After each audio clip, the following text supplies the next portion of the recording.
മുൻ പ്രധാനമന്ത്രിയും കോൺഗ്രസ് നേതാവുമായ ഡോക്ടർ മൻമോഹൻ സിംഗിന്റെ സംസ്കാരം ഇന്നാണ്. വസതിയിൽ നിന്നും മൃതദേഹം വഹിച്ചൊരു വിലാപയാത്ര അത് AICC ആസ്ഥാനത്ത് എത്തിയിരിക്കുകയാണ്. അവിടെ ഇപ്പോൾ പൊതുദർശനം ആരംഭിച്ചിട്ടുണ്ട്. ഏകദേശം 11:45 കൂടി തന്നെ ദില്ലിയിലെ നിഗംബോധ് ഘട്ടിലാണ് സംസ്കാരം അടക്കം ഇനി നടക്കാനുള്ളത്.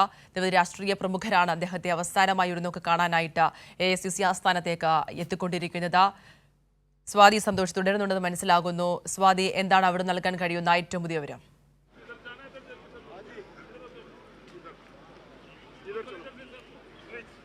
ആതിര, ഏകദേശം 8:30 അദ്ദേഹത്തിൻ്റെ വസതിയിൽ നിന്നും മൃതദേഹം AICC ആസ്ഥാനത്തേക്ക് കൊണ്ടുവന്നത്. വിലാപയാത്രയായി തന്നെ അദ്ദേഹത്തിൻ്റെ മൃതദേഹത്തോടൊപ്പം കോൺഗ്രസിൻ്റെ ഏറ്റവും സമുന്നരായ നേതാക്കളെല്ലാം തന്നെ ആ വിലാപയാത്രയോടൊപ്പം അനുഗമിച്ചിട്ടുണ്ടായിരുന്നു. ഇപ്പോൾ അദ്ദേഹത്തിൻ്റെ മൃതശരീരം AICC ആസ്ഥാനത്തിനുള്ളിലേക്ക് കയറ്റിയിട്ടുണ്ട്.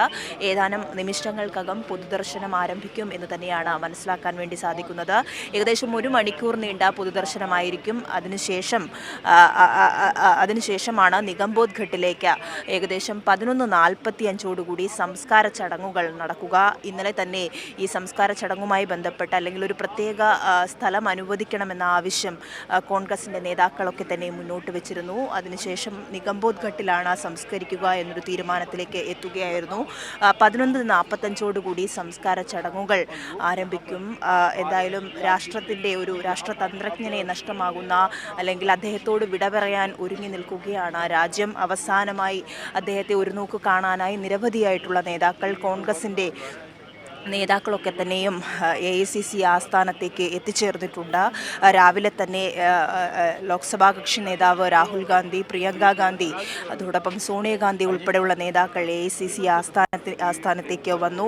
ഇവിടെ പൊതുദർശനത്തിനുള്ള ക്രമീകരണങ്ങളെല്ലാം രാവിലെ തന്നെ ഒരുക്കിയിരുന്നു. ഇപ്പോൾ സൈന്യത്തിൻ്റെ അകമ്പടിയോടുകൂടിയാണ് വിലാപയാത്ര ഇവിടെ AICC ആസ്ഥാനത്തേക്ക് എത്തിയത്.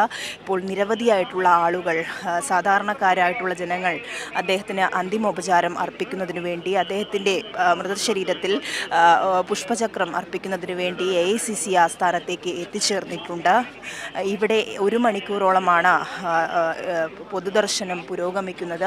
ആ പൊതുദർശനത്തിന് ശേഷം 11:45 അദ്ദേഹത്തിൻ്റെ മൃതശരീരം ഇവിടെ നിന്നും നിഗംബോധ് ഘട്ടിലേക്ക് കൊണ്ടുപോകും എന്നാണ് മനസ്സിലാക്കുന്നത്. അവിടെയാണ് സംസ്കാരം നടക്കുന്നത്. കഴിഞ്ഞ ദിവസം അദ്ദേഹത്തിൻ്റെ വസതിയിൽ എല്ലാ നേതാക്കളും എത്തിയിരുന്നു. കേരളത്തിൽ നിന്നുള്ള അടക്കമുള്ള പ്രമുഖ കോൺഗ്രസ് നേതാക്കൾ ഉൾപ്പെടെ ഇന്നലെ പ്രധാനമന്ത്രി നരേന്ദ്രമോദി അദ്ദേഹത്തിൻ്റെ വസതിയിലെത്തിയാണ് അദ്ദേഹത്തിന് അന്തിമോപചാരം അർപ്പിച്ചത്. കേന്ദ്ര ആഭ്യന്തരമന്ത്രി അമിത്ഷാ, രാജ്നാഥ് സിംഗ്, അതോടൊപ്പം പ്രമുഖരായ കേന്ദ്ര മന്ത്രിമാർ ഒക്കെ തന്നെയും നേതാക്കളും മറ്റ് സംസ്ഥാനങ്ങളിലെ മുഖ്യമന്ത്രിമാർ അടക്കമുള്ള നേതാക്കൾ ഇന്നലെ എത്തിച്ചേർന്നുകൊണ്ട് അദ്ദേഹത്തിന് അന്തിമോപചാരം അർപ്പിക്കുന്ന കാഴ്ച തന്നെയായിരുന്നു.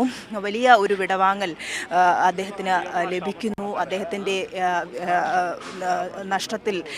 തീരാനഷ്ടത്തിൽ ദുഃഖം രേഖപ്പെടുത്തിക്കൊണ്ട് ഓരോ നേതാക്കളും ഇങ്ങോട്ടേക്ക് കടന്നു വരുന്ന കാഴ്ചകൾ തന്നെയാണ്. ഈ AICC ആസ്ഥാനത്തിന് മുന്നിൽ നിരവധിയായിട്ടുള്ള ആളുകൾ തടിച്ചുകൂടിയിട്ടുണ്ട് അദ്ദേഹത്തെ കാണാൻ വേണ്ടി. അതോടൊപ്പം സൈന്യത്തിൻ്റെ വലിയൊരു നിര തന്നെ ഇവിടെ ഉണ്ട്. വലിയ ക്രമീകരണങ്ങൾ, സുരക്ഷാ ക്രമീകരണങ്ങളൊക്കെ തന്നെയും ഈ AICC ആസ്ഥാനത്തിന് പുറത്ത് ഏർപ്പെടുത്തിയിട്ടുണ്ട്. ആ ക്രമീകരണങ്ങൾ ഒക്കെയും വലിയ സുരക്ഷ ഏർപ്പെടുത്തിക്കൊണ്ടാണ് അദ്ദേഹത്തിൻ്റെ പൊതുദർശനമടക്കം നടക്കുന്നത്. എന്തായാലും വലിയ നഷ്ടം ഉണ്ടാകുന്നു. ഒരു സാമ്പത്തിക വിദഗ്ധനെ നഷ്ടമാകുന്നു. അതോടൊപ്പം ഇന്നലെ എല്ലാവരും സൂചിപ്പിച്ചത് ഒരു കോൺഗ്രസ് നേതാവിനെ നഷ്ടമാകുന്നതിന് അപ്പുറത്തേക്ക് സാധാരണക്കാർക്കെല്ലാം ഏറ്റവും ഇഷ്ടമുള്ള, ഏറ്റവും ലാളിത്യമുള്ള, ഏറ്റവും ശാന്തനായ ഒരു നേതാവിനെ, മിതഭാഷിണിയായിട്ടുള്ള നേതാവിനെ, ഒട്ടും പരുക്കനല്ലാത്ത ഒരു പ്രധാനമന്ത്രിയെ രാജ്യത്തിന് നഷ്ടമാകുന്നു എന്നുള്ളത് തന്നെയാണ്. എല്ലാ കാലത്തും അദ്ദേഹം സ്വീകരിച്ചിട്ടുള്ള സാമ്പത്തിക പരിഷ്കാരങ്ങളടക്കം എടുത്തു പറയുമ്പോൾ പലപ്പോഴും വിമർശനങ്ങൾക്കൊക്കെ അദ്ദേഹം വിധേയനായിട്ടുണ്ട്.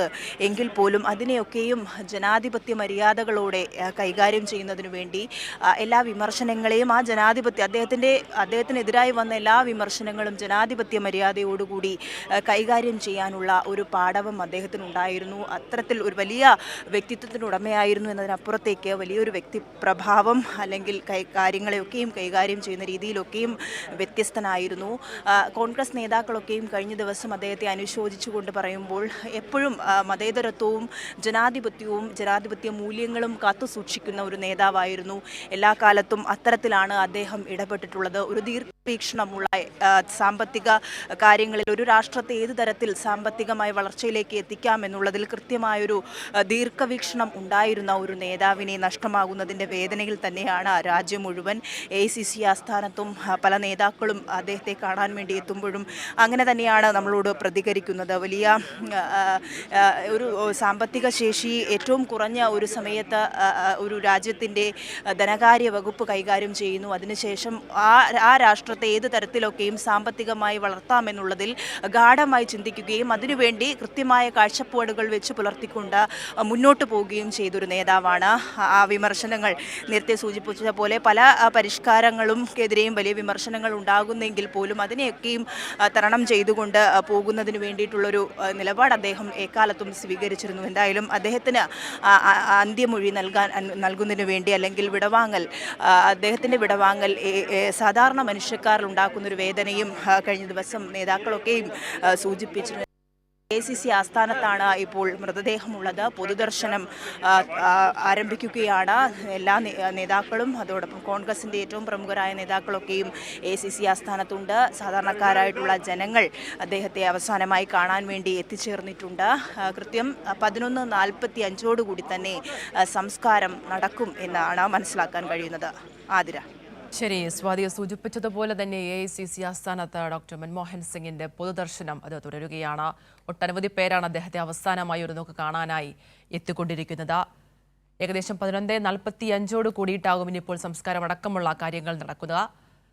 ദില്ലി നിഗംബോധ് ഘട്ടിലാണ് അദ്ദേഹത്തിന്റെ സംസ്കാരം നടക്കുന്നത്. സ്വാതി തുടരുന്നുണ്ട്. സ്വാതി നേരത്തെ സൂചിപ്പിച്ചതുപോലെ തന്നെ രാജ്യം ഇദ്ദേഹത്തിന് വിട നൽകുമ്പോൾ ഏറ്റവും നഷ്ടമാകുമെന്ന് പറയുന്നത് ഇന്ത്യൻ സമ്പദ് വ്യവസ്ഥയെ തന്നെ ഭദ്രമാക്കിയ ഒരാളുടെ വിടവാങ്ങലാണ്. നേരത്തെ സ്വാതി സൂചിപ്പിച്ചതുപോലെ തന്നെ അദ്ദേഹത്തിന്റെ ഒരു കാലഘട്ടത്തിലൊക്കെ തന്നെ വലിയ തരത്തിലുള്ള വെല്ലുവിളികൾ നേരിട്ട ഒരു പ്രധാനമന്ത്രി കൂടിയായിരുന്നു ഡോക്ടർ മൻമോഹൻ സിംഗ്. പക്ഷേ അതിനെല്ലാം തന്നെ വളരെ ജനാധിപത്യപരമായിട്ടുള്ള രീതിയിൽ നോക്കിക്കാണുകയും ഇന്ത്യയുടെ സമ്പദ് വ്യവസ്ഥയെ ഭദ്രമാക്കുകയും ചെയ്ത തരത്തിലുള്ള നയരൂപീകരണമാണ് അദ്ദേഹത്തിന്റെ ഭാഗത്ത് ഉണ്ടായത്. ആ ഒരു കാലം നമ്മൾ പരിശോധിക്കുമ്പോൾ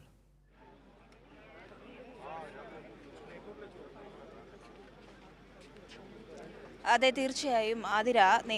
അങ്ങനെ തന്നെയാണ് നമുക്ക് അദ്ദേഹത്തെ ഓർത്തെടുക്കാൻ വേണ്ടി കഴിയുന്നത്. കൃത്യമായും ഒരു സാമ്പത്തിക ശാസ്ത്രത്തിൽ വലിയ ഈ സാമ്പത്തിക ശാസ്ത്രവുമായി ബന്ധപ്പെട്ട ഒരുപാട് അക്കാഡമിക് ക്വാളിറ്റീസ് അല്ലെങ്കിൽ അദ്ദേഹത്തിനുണ്ട്. അതുകൊണ്ട് തന്നെയും ഓരോ കാര്യങ്ങളും മുന്നോട്ട് വെക്കുമ്പോഴും അതിലൊരു കൃത്യമായ കാഴ്ചപ്പാട് വെച്ച് പുലർത്താൻ അദ്ദേഹത്തിന് കഴിഞ്ഞിട്ടുണ്ട്. ഓരോ നയരൂപീകരണത്തിലും അദ്ദേഹം സ്വീകരിച്ചിട്ടുള്ള നിലപാടുകളൊക്കെയും ഏത് തരത്തിൽ ഇന്ത്യയെ പോലുള്ള ഒരു രാജ്യത്തിന്, ആ സമയത്ത് സാമ്പത്തിക ശേഷി കുറഞ്ഞിട്ടുള്ള ഒരു രാജ്യത്തിന് ഏത് തരത്തിൽ മുന്നോട്ട് പോകാൻ കഴിയുമെന്നുള്ളൊരു ദീർഘവീക്ഷണത്തോടെ പ്രവർത്തിക്കാനുള്ള ശ്രമങ്ങൾ എല്ലാ കാലത്തും നടന്നു. ആ ശ്രമങ്ങൾ ഒക്കെയും അവസാന കാലം വരെയും നിലനിന്നോ എന്ന് ചോദിച്ചാൽ അതിൽ വലിയ ആശങ്ക ഉണ്ടായിട്ടുണ്ട്. പലപ്പോഴും അദ്ദേഹത്തെ തുടക്കകാലത്ത്, അതായത് 1ാം UPA സർക്കാരിൻ്റെ കാലത്ത് അദ്ദേഹത്തെ പുകഴ്ത്തിയ മാധ്യമങ്ങളൊക്കെയും 2ാം UP സർക്കാരിൻ്റെ കാലത്തേക്ക് വരുമ്പോൾ ആ നയങ്ങളിൽ അല്ലെങ്കിൽ തുടങ്ങി വെച്ച കാര്യങ്ങൾ പൂർത്തീകരിക്കപ്പെടാതെ പോയതിൻ്റെ ചില വിഷമം പങ്കുവയ്ക്കുന്നതോടൊപ്പം തന്നെ അദ്ദേഹത്തെ ഇകഴ്ത്തുന്ന തരത്തിലുള്ള പരാമർശങ്ങൾ പല ഇടങ്ങളിൽ നിന്നും ഉണ്ടായ സാഹചര്യം കൂടി 2ാം UPA സർക്കാരിൻ്റെ കാലത്ത് ഉണ്ടായിട്ടുണ്ട്. എങ്കിൽ അതിനെയൊക്കെയും ഒരു മൗനത്തോടെയാണ് അദ്ദേഹം സമീപിച്ചത്. ആ മൗനത്തെയും വീണ്ടും വിമർശനത്തിന് കാരണമാവുകയും ചെയ്യുന്നുണ്ടായിരുന്നു. എന്തായാലും അദ്ദേഹത്തെ ഓർക്കുമ്പോൾ ഏറ്റവും വ്യക്തിപരമായി പലർക്കും പല കാര്യങ്ങളും പറയാനുണ്ട് അദ്ദേഹത്തെ പറ്റി. ഇന്നലെ രാഹുൽ ഗാന്ധി സൂചിപ്പിച്ചത് ഒരു വഴികാട്ടി എന്ന നിലയിലാണ് ഞങ്ങൾക്കൊക്കെയും മൻമോഹൻ സിംഗ് നിൽക്കുന്നത്. ഞങ്ങൾക്കെല്ലാവർക്കും വഴികാട്ടിയിട്ടുള്ള എല്ലാ കാലത്തും ഒരു മുതിർന്ന നേതാവിനപ്പുറത്തേക്ക് ഞങ്ങളോടൊക്കെയും വളരെ സൗമ്യമായി സംസാരിക്കുന്ന, എന്ത് കാര്യവും തുറന്ന് സംസാരിക്കാൻ കഴിയുന്ന ഒരു വ്യക്തി എന്ന നിലയിലാണ്. ഒരുപാട് അക്കാദമിക് പരമായിട്ടുള്ള ഒരുപാട് നേട്ടങ്ങൾ അല്ലെങ്കിൽ ഒക്കെ ഉണ്ടായിട്ടുണ്ടെങ്കിലും അതിൻ്റേതായിട്ടുള്ള തൻ്റെ സംഭാഷണ രീതിയിലടക്കം വളരെ മിതത്വം പാലിച്ചുകൊണ്ടാണ് എല്ലാ കാര്യങ്ങളിലോടും അദ്ദേഹം പ്രതികരിക്കാറുള്ളത്. അത്തരത്തിലൊരു നേതാവിന് നഷ്ടമാകുമ്പോൾ കോൺഗ്രസ് പാർട്ടിക്ക് എന്നല്ല രാജ്യത്തിന് ഒട്ടാകെ ഉണ്ടാകുന്ന ഒരു വേർപാട്, രാജ്യത്തിനുണ്ടാകുന്ന ഒരു നഷ്ടം എന്ന നിലയിലാണ് അദ്ദേഹത്തിൻ്റെ വേർപാടിനെ രാജ്യം നോക്കിക്കാണുന്നത്. കഴിഞ്ഞ ദിവസം വിവിധ കക്ഷി രാഷ്ട്രീയ ഭേദമന്യേ എല്ലാ നേതാക്കളോടും വളരെ സമചിത്തതയോടെയൊക്കെ പ്രതികരിക്കാൻ വേണ്ടി കഴിയുന്ന, അവരുടെ എല്ലാ കാര്യങ്ങളും കേൾക്കുന്ന ഒരു സൗമ്യനായ നേതാവിനെ നഷ്ടമാകുന്ന വേദനയാണ് കഴിഞ്ഞ ദിവസം എല്ലാവരും പങ്കുവച്ചത്. ഇന്നലെ വസതിയിലായിരുന്നു ഇന്നലെ പൊതുദർശനം അടക്കം ഇന്നലെ ഉണ്ടായിരുന്നത്. ഇന്നലെ വസതിയിലേക്ക് ഒഴുകിയെത്തിയത് നിരവധിയായിട്ടുള്ള ആളുകൾ, നിരവധിയായിട്ടുള്ള കോൺഗ്രസിൻ്റെ ഏറ്റവും പ്രമുഖരായ നേതാക്കൾ, BJPയുടെ നേതാക്കൾ, അതോടൊപ്പം ദില്ലിയിലെ ആം ആദ്മി പാർട്ടിയുടെ ഏറ്റവും പ്രധാനപ്പെട്ട നേതാക്കളൊക്കെ തന്നെയും ഇന്നലെ എത്തിയിരുന്നു. കേരളത്തിൽ നിന്നുള്ള പ്രതിപക്ഷ നേതാവ് VD സതീശൻ ഉൾപ്പെടെയുള്ള നേതാക്കൾ ഇന്നലെ എത്തി. CPMൻ്റെ ഏറ്റവും പ്രധാനപ്പെട്ട നേതാക്കൾ ഇവിടേക്ക് ഇന്നലെ എത്തുന്ന കാഴ്ചയുണ്ടായിരുന്നു. അദ്ദേഹത്തിൻ്റെ വസതിയിലെത്തി അദ്ദേഹത്തിൻ്റെ കുടുംബത്തിൻ്റെ ദുഃഖത്തിൽ പങ്കുചേരുന്ന കാഴ്ച തന്നെയാണ് ഇന്നലെ കണ്ടത്. അതിനുശേഷം കാലാവസ്ഥയൊക്കെയും പ്രതികൂലമായി നിൽക്കുന്നൊരു സാഹചര്യമാണ് ഇന്നലെ ഉണ്ടായിരുന്നത്. ഇന്നും അതിന് സൂചിപ്പിച്ചതുപോലെ തന്നെ ഡോക്ടർ മൻമോഹൻ സിംഗിന്റെ പൊതുദർശനം അത് AICC ആസ്ഥാനത്ത് തുടരുകയാണ്. 11:45 തന്നെ നിഗംബോധ് ഘട്ടിലാകും സംസ്കാരം അടക്കമുള്ള കാര്യങ്ങൾ നടക്കുക. സ്വാതി സന്തോഷാണ് വിശദാംശങ്ങൾ നൽകിയത്.